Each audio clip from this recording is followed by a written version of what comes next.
By September, parts of the Ginchy-Pozières Ridge lie in British hands, but there were still some obstructions, and the town of Guillemont was one of them.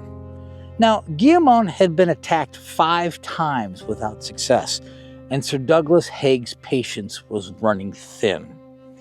Guillemont was defended by the Germans through a network of underground tunnels, trenches, and machine guns nests. And since the British had no idea where their enemy was, the British launched a torrent of high explosives on the small village of Guillemont, turning the place into ruins.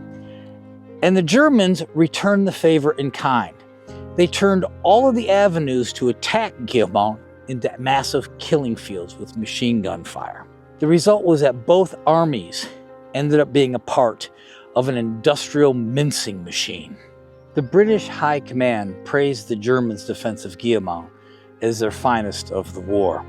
And all in this area, 100 years on, you can still find remnants from that war.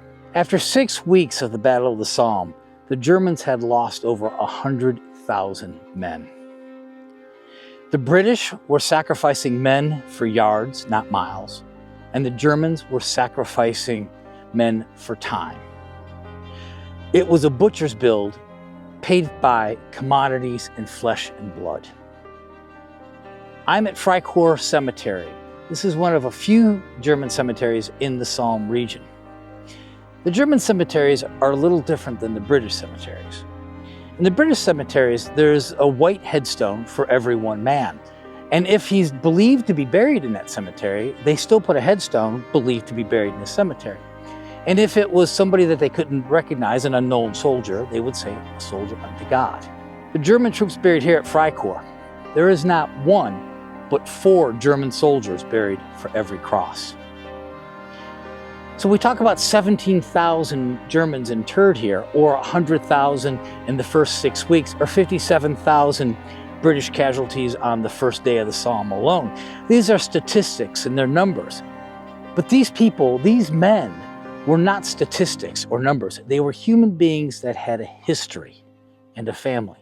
Just to try and visualize how many people we're talking about, imagine 4 people standing next to every cross you see here. And then imagine their families standing behind them. And then their circle of friends. And that'll give you some sort of idea on the magnitude of how this war was fought and the human cost that was suffered by it. Because troops on both sides paid for this war in commodities and flesh and blood.